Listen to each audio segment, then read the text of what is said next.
All right. Check your progress. Chapter number 11, Fractions and Decimal from grade 4, page number 155. Use a number wall. ये number wall use करनी है to help you place these fractions in the number sentence. इस number sentence में इन fractions को place करने के लिए तो सबसे पहले हम इस नंबर वॉल को कंप्लीट कर लेते हैं. 3 पार्ट्स में डिवाइडेड है तो हर part will be equal to 1/3. Definitely each part will be equal to 1/4 and then 1/6 and 1/12. मैं लिख रही बहुत ज़्यादा है. 5/6, 3/4 एंड 2/3. इसका डिनोमिनेटर 6 है. इस वाली लाइन में से देखेंगे इसे, इसका डिनोमिनेटर 4 है. ये वाली लाइन देखेंगे और ऊपर वाले का अगले का 3 है तो ये देखेंगे. अब 2/3 जो है वो कितना पार्ट है उसे हम शेड कर देते हैं. 1/3 एंड 1/3 एड्स अप टू 2/3. इसी तरह आ जाते हैं 3/4 पे, यानी कि जो 4 वाली फ्रैक्शन है इसके मैं 3 पार्ट्स शेड कर देती हूँ जो 4 पार्ट्स में डिवाइडेड है. और फिर 5/6 का मतलब है कि जो 1/6 है इसके 5 पार्ट्स में टोटल शेड कर देती हूँ. तो देखें यहीं से मुझे पता चल गया कि सबसे जो ज़्यादा पोर्शन है वो ये है 5/6. तो जिसकी तरफ ये ओपन होता है वो सबसे बड़ा होता है. ठीक है, तो 5/6 हम यहाँ पे लिख देंगे. 5/6 से छोटी कौन सी है? ये 3/4. ठीक है, तो यहाँ आ जाएगा 3/4 और सबसे छोटी थी हमारे पास पोर्शन जो कलर्ड है वो है 2/3. यानी इसमें इतना पोर्शन कलर्ड है, नीचे से थोड़ा सा ज़्यादा पोर्शन कलर्ड है और नीचे उससे भी थोड़ा ज़्यादा portion. So 2/3 is less than 3/4 and it is less than 5/6. Okay, which is the biggest fraction? आप देखें सबका ये सब की क्या है? Unit fractions. यूनिट फ्रैक्शंस क्या होती हैं? जिनका न्यूमरेटर 1 होता है. इन सब यूनिट फ्रैक्शंस में से फॉर एग्जांपल अगर मैं आपको एक बिस्किट दूं और मैं आपसे कहूं 5 लोगों के साथ शेयर करें, फिर वही उसी तरह का एक और बिस्किट दूं, मैं उसे कहूं 3 लोगों के साथ शेयर करें, फिर मैं आपसे कहूं सेम बिस्किट एक और लें और उसे 4 लोगों के साथ शेयर करें, तो आपको जितने ज़्यादा लोगों के साथ शेयर करना पड़ेगा उतना आपका शेयर थोड़ा सा कम आएगा और थोड़ा हो जाएगा.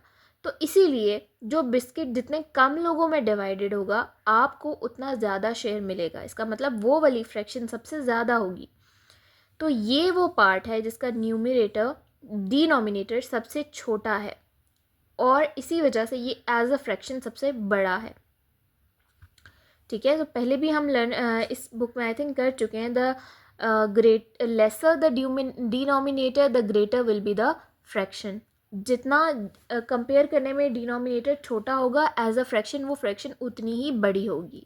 Sort these diagrams into 2 different sets. Explain how you sorted them. In 5 diagrams को 2 तरह के सेट्स में हमने डिवाइड करना है, 2 ग्रुप्स में डिवाइड करना है. और किस तरह से करना है तो सबसे पहले हम देख लेते हैं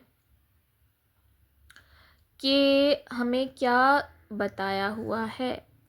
पहले हम देख लेते हैं कि इसके टोटल कितने पार्ट्स में ये डिवाइडेड है और कितने पार्ट्स इसके शेडेड हैं. तो ये टोटल 16 पार्ट्स में डिवाइडेड है और उसमें से 12 पार्ट्स शेडेड हैं.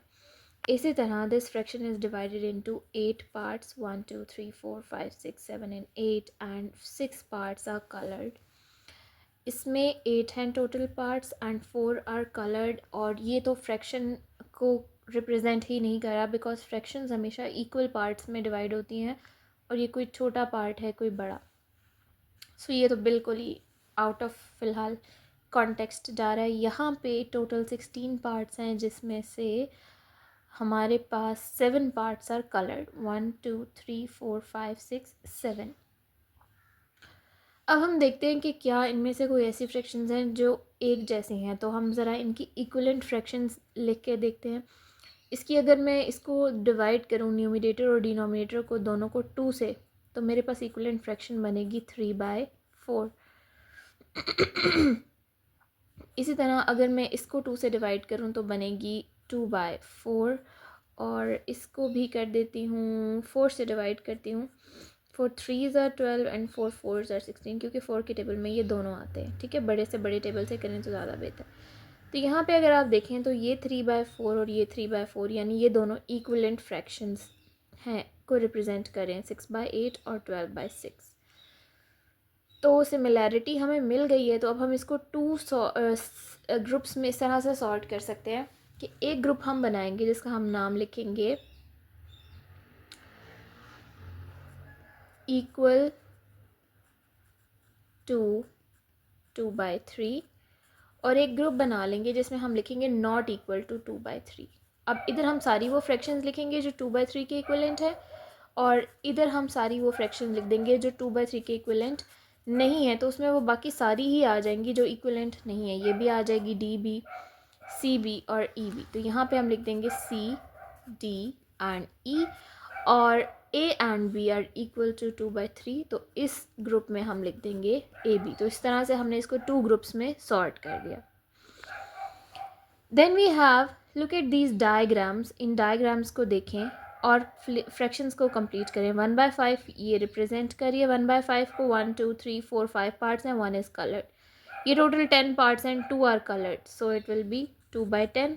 और अगर आप देखें तो मैं इस फ्रैक्शन को न्यूमरेटर डिनोमिनेटर को दोनों को अगर 2 से मल्टीप्लाई करूं तो मेरे पास फ्रैक्शन बनती है 2/10।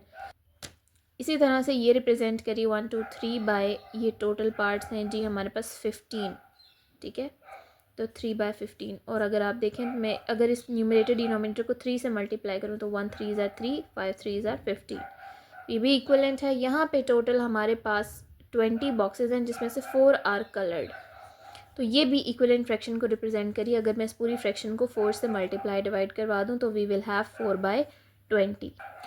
विच is the odd one out in this collection. इन तीनों में से ऑड वन आउट कौन सी है, यानी डिफरेंट फ्रैक्शन कौन सी है। तो हम देखते हैं इनकी कुछ इक्विवेलेंट फ्रैक्शंस बना के।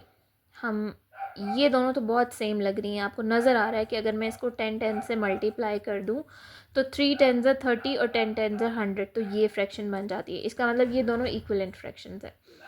इसको भी अगर मैं डिवाइड कर दूं न्यूमरेटर और डिनोमिनेटर को 2 से, तो 2 कितने ज़ार 6 होता है, 3 ज़ार, और 2 कितने ज़ार 20 होता है, 10 ज़ार। तो देखें ये भी इक्विवेलेंट है। इट मीन्स कि 6/20 भी 3/10 के इक्विवेलेंट है। अगर ये इसके इक्विवेलेंट है तो डेफिनेटली इसके भी इक्विवेलेंट होगी, ठीक है। अगर मैं इन दोनों को 5 5 से मल्टीप्लाई करवा दूँ, 6 5 ज़ार 30 एंड 25 ज़ार 100, तो इट मीन्स कि ये तीनों इक्विवेलेंट है। इसको हम चेक कर लेते हैं। इसको अगर मैं मल्टीप्लाई करवाती हूँ किसी भी नंबर से तो इनमें से कोई भी फ्रैक्शन नहीं बन रही, यानी अगर मैं इसको 6 बनाने के लिए 2 से मल्टीप्लाई करवाती हूँ तो नीचे भी 2 से करना पड़ेगा। अब नीचे 9 2 ज़ार 18 आ रहा है जबकि ये 18 नहीं है। ऊपर तो 6 बन रहा है लेकिन नीचे 18 बन रहा है जबकि हमें चाहिए 20। इसका मतलब ये दोनों कहीं से भी इक्विवेलेंट नहीं है। इसी तरह कोई भी ऐसा नंबर 9 से मल्टीप्लाई करके ना तो मैं उसे 10 बना सकती हूँ, ना मैं उसे 100 बना सकती हूँ, और ना ही डिवाइड करके। तो it means this one is the odd one out. और एक्सप्लेनेशन में हम यूँ लिख सकते हैं कि 30/100 इज़ इक्वल्स 3/10, यानी हम एक्सप्लेन करें कि ये क्यों ऑड वन आउट है, क्योंकि बाकी तीनों क्या हैं, equivalent. So that's it, we are done with the check your progress of chapter number 11 Fractions and Decimals from Learner's Book.